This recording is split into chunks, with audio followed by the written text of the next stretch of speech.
Hi everyone, in today's video we're gonna take a deeper look at the upcoming boosts to item level 960. I know that very many of you are excited to play the new class Glavier, but also maybe you're excited to just boost up one of the current classes because maybe you want to try more of these out. First, we're going to talk about how you can prepare for this new patch, for the boost, for playing a new class in Lost Ark in general, then what you should be doing on this boosted character right after you finish the boosting process, and then lastly, how you can make some gold on the marketplace in case you're not interested in using these boosts or playing another class right now. So, how to prepare? We're gonna talk a lot about gear honing materials in today's video, obviously, because the boost leaves you at 960 and you wanna start the tier 3 content at 1302 as soon as possible. Just to get it out of the way, Calder fusion material, this is something that you can craft right now at your housing plot. Take your time, farm yourself the materials so you don't have to buy this later when you're gonna need it. Max roll here says that we need this much Calder fusion material in order to get from plus 8, which is 960, all the way to 1100, which is plus 15. So this is the amount that you should be having, that you should have ready for when the new patch hits. Since we're talking about housing, there's a fantastic research you can have to increase the chances of success for tier 2 honing and decrease the cost of XP upgrading on items. Very, very important to have this. Almost mandatory basically. So go to your stronghold, find this research and get it done before the patch hits. You have plenty of time. Don't forget about it. It's going to be very useful for your honing chances in tier 2 for this boosted character. Assuming you haven't research these honing chances for tier 2 already. Next thing I want to talk about is the Guardian Raid event. Buy all of the tier 2 honing books and store them in your roster warehouse. These items expire on the 28th of April, by the way, and at the moment of this video we don't know when April's patch is gonna arrive, so if you buy these you might not get to use them, but chances are that the update will be on the 14th. Regardless, for what they cost, which is a bit of your time farming an easy boss fight, it's really worth buying them and taking the chance that the patch is going to arrive on the 28th and these items are going to expire by then. You won't get the chance to use them. You have this week's books for tier 2 once more this week after the reset tomorrow. And then once more next week until the new patch might make its way over. So you have plenty of books to collect from here. Next thing I want to mention is the pirate coin exchange. Same as the Guardian raids, you can get them at least 3 times before the new patch hits. That's 2,700 armor stones and 900 weapon stones from this exchange. If you have several characters and enough pirate coins, each character can buy these and stack them up in your account warehouse. A mere 2 characters at item level 802 or higher, so they can actually be allowed to purchase them, means over 5,000 armor stones and 2,000 weapon stones by the time this patch hits with the boost. You can really go wild here depending on how many characters and how many pirate coins you have, right? Next thing is the guild token exchange. 3 batches of these also. 1800 armor stones and 700 weapon stones from here. Same story with the characters. The more characters you have, assuming they are in guilds and you've done your donations for the guilds, thus you have Silmail Bloodstones, the more of these you can buy. Farming tier 2 extra chaos dungeon runs now is another thing that will help you prepare for this boosted character. After you finish your daily cooldowns of the chaos dungeons at whatever tier is appropriate for your character, you can just go to tier 2 dungeons and over farm them. You get these tokens, and these tokens can be actually placed in the account warehouse where your boosted alt can use them later on. You need to have farmed enough to empty a week's worth of mats, but there's plenty of time to do so until the patch hits without getting, let's say, burned out. This would give your boosted character a total of 750 armor stones, 250 weapon stones, 7,500 shards and 30 leap stones. Another thing you can do is tier 2 secret maps, and this is actually very important because shards are crucial and you need a lot of them. You won't even actually have enough no matter what you do, as a free-to-play player without buying them from the auction house. Again, you have at least 3 resets until the patch, so you can easily get a minimum of 6 tier 2 maps. Let's say you buy 2 a week, right? Or even 9 if you buy all 3 a week, and if you have somehow now not consumed your shards so far. But even if you did consume them, you can still get 6 maps until the patch hits. Finding 3 other players who want to rotate these maps is almost a must, as your loot quadruples basically. So it's 24 maps in total. Very, very important.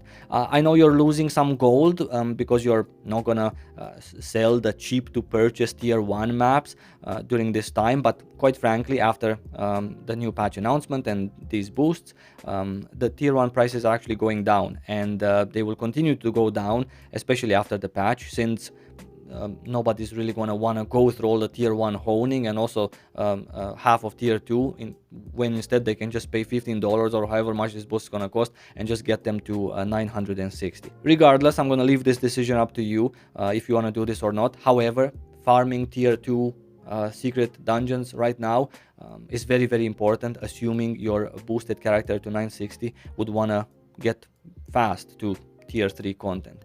Next, farming PvP tokens, a shared currency across all of your characters. This will instantly give your boosted character 12,000 life shards, 1600 armor shards, 320 weapon stones, and 28 leap stones, because he can go to the PvP merchant and buy these things. This requires you to have played enough PvP to reach a weekly rank 4 on your account, which is pretty few PvP to be honest, so it's doable. But if you're into PvP, you can possibly reach even higher ranks, thus unlocking more materials. Lastly, Anguished Island, life leapstone chest. You buy this on your main even now and place it in the roster warehouse for the boosted character. 50 leapstones in total from here. I did say lastly, but it's not actually lastly. Engravings are a great way to prepare your, let's say, glavier for when it comes. Engravings right now are cheap, very cheap, because of the Naruni event. So buying engravings that glaviers use, or you will use on a glavier in the future, is actually a great idea to do now. To sum up the preparation stage so far, assuming you have 2 characters of tier 2 or above, you get roughly 11,000 guardian stones, 3,700 weapon stones, 110 leap stones, and 20,000 life shards, plus if you do secret maps, an average of 25,000 more life shards, assuming you're 4 and rotating. In terms of luck items, you're gonna have roughly 70 Moon's Breath, again from the same secret maps of tier 2, which is very important, and also 30 armor books plus 6 weapon books from the event raid. Max roll tells us that these are the average honing resources we need to get from +8, where the boost leaves us, all the way to +15, where we want to be to swap to tier 3 for the armor and also for the weapons. Let's assume that this estimate is correct. We're still quite a ways off. We're halfway there with the stones for armor and weapon. We got all the books, but we're missing basically a lot of everything else. Now, this is good to get into the second part of the video, which is what you should be doing on your boosted character right after you finish the boosting process. First thing to do is finish your dailies and take your weeklies. We need stuff that gives us life shards as a main reward. 3 dailies and 3 weeklies combined give you roughly 5,000 shards. Then I would jump into the tier 2 abyssal dungeons. You can do all 5 of them at 960, and by now people already know the mechanics, so it shouldn't be a big deal even if you PUG or LFG. At the end of each, buy the extra loot. 5 abyssal dungeons with the extra box purchased combined give you roughly 10,000 shards, 75 leap stones, 1,500 armor stones, and 500 weapon stones, plus some extra mats from dismantling some of the gear. On top of that, you can also keep some of the gear that you get in order for your character to be stronger for other content that you're gonna have to do. After the abyssals for the mats and also the gear, I would jump into the Fate Spire Tower. All the floors until item level 940 are very doable as a 960 character, and they give you a total of 32,000 shards, 90 leap stones, 3,000 armor stones, and also 400 weapon stones. Exit the tower and go to rank 3 guardian raids. All of them quite easy for a 960 character again. Don't harvest the soul for any of the rank 3 guardians. Just do them for the first time reward box and also to unlock the rank 4. Then you can finish rank 4, the first, the second, and also later on the third guardian. So here in rank 4 you can also harvest the guardian soul. In total 6 first time completion boxes plus 2 full loots, assuming you just do 2 rank 4 and 4 rank 3 guardians. That's roughly 500 armor stones, 150 weapon stones, and 50 leap stones, plus some extra materials from dismantling the accessories that you get. After the guardians, I would jump into the tier 2 chaos dungeons. I know this makes us unable to, let's say, get the tier 3 gear even if we do achieve 1100 today, but hey, as a free-to-play player, you won't achieve 1100 without spending gold on the missing materials. So if you are not planning to spend gold, then might as well do your chaos dungeons as well. Combined, these 2 runs of chaos dungeons with full loot give you roughly 10,000 shards, 250 weapon stones, 750 armor stones, and 20 leap stones. Lastly, worth mentioning the tier 2 story dungeons. Since you get placed in Kalaya from the boost, you can do Phaeton's Cave of Sin and also Ruined Castle, both in normal and hard mode. In total, they give you 9,000 shards, 18 leap stones, 240 weapon stones, and 720 armor stones. And then Yorn also has the Ark of Arrogance and Wonderful Brewery for a total of 3,000 shards and a little bit of the other materials, insignificant, too few to count the other materials besides the 3,000 shards from Yorn. By this point, totaling up everything we discussed, we are at 115,000 shards, 370 leap stones, 70 moons, 18,000 armor stones, and 5,000 weapon stones. Enough to get us everything to plus 12-ish, depending on your luck, which is item level 1040. Now you can continue and attempt to finish the Fate Spire Tower.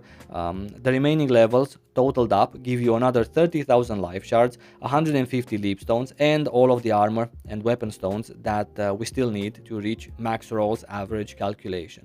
After all of this, you're left with basically 3 options to gather the remaining 120,000 shards that you need, and also around 450 leap stones. Either you have some tier 2 islands that maybe you haven't finished already on any of your characters on that account, or you can buy these missing materials with gold from the auction house, or you can wait for the daily and weekly resources, the normal way of progressing at a slower pace. Almost forgot that when you do get your hands on your boosted character, you can right away go to the port at the pirate coin merchant and buy on that character as well that week's batch of pirate coin materials, including the untradeable ones, right, like the shard pouches, so even more than you could purchase on your other characters in preparation, assuming of course you've put some pirate coins aside so that your boosted character can have enough to empty a full week. If you want to spend some crystal in preparation for your future boosted character, you can also buy these honing materials from Mari's secret store and just leave them there in your shared inventory and just redeem them later on this particular boosted character. Of course, if you're in a hurry to finish tier 2 all in one day, that's absolutely possible. The missing 120k life shards is going to cost you around 23,000 gold, judging by today's prices on EU Central, and also the missing leap stones are going to cost you somewhere around 1,800 gold, and lastly, the Moon's Breath, which is recommended by Max Roll in our calculation, is going to cost you again somewhere around 1.6k gold. So overall, 26k gold or 27k gold at today's prices. With everything we discussed, you're gonna get to the end of tier 2, 1100, and then be able to jump into tier 3. If you're in a hurry and if you're planning to spend some gold on boosting maybe your Glavier all the way to tier 3 in one day, then obviously you shouldn't be doing the Chaos Dungeons for tier 2. Just buy a little bit more and compensate for the missing materials from the Chaos Dungeons, and then you're gonna have the opportunity to do the Chaos Dungeons at 1100. That you can get the 1302 gear also in day 1. Definitely worth honing your gear as you go. You don't actually have to farm everything and at the end start honing. You can hone as you go. You get stronger for a variety of content, stronger for the Guardian raids, stronger for the Abyssal dungeons, and so on. Lastly, I would like to talk about ways of making gold in case you're a player who is not interested in boosting a character or playing the Glavier, the new class. You just want to make a little bit of gold on the side from this new patch.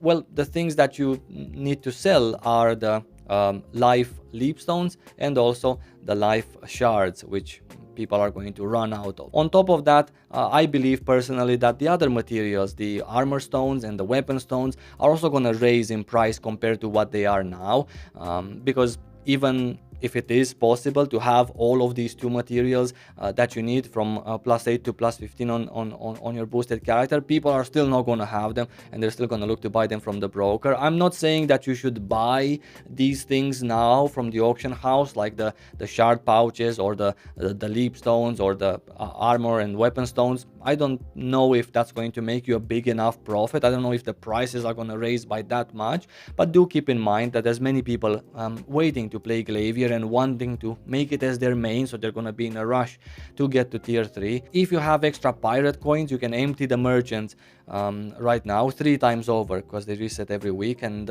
you can hold off selling these items until the patch hits and people start needing them and the prices raise. The same goes for Silmail Bloodstones. If you have an excess of Silmail Bloodstones and you want to try making a profit, you can buy these every week and just hold off until the patch and sell them then.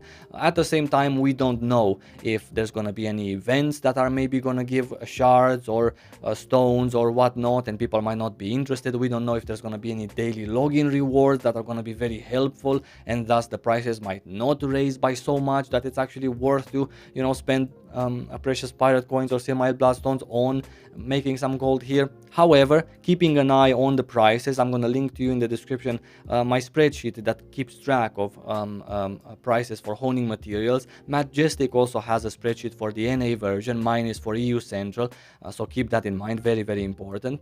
But I'm going to link, I guess, both of them in the description, so you can keep track and see if they're actually going up, when are they going up, when are they going down, etc. I believe that if you prepare, as we discussed in today's video, and you are diligent with your daily activities and the initial activities that you will have on the fresh character, you should be at the beginning of tier 3 in a week without investing any gold into purchasing materials from the auction house. And yeah, this was everything from me. I wish you lots of love, and I'm gonna see you really soon. Take care.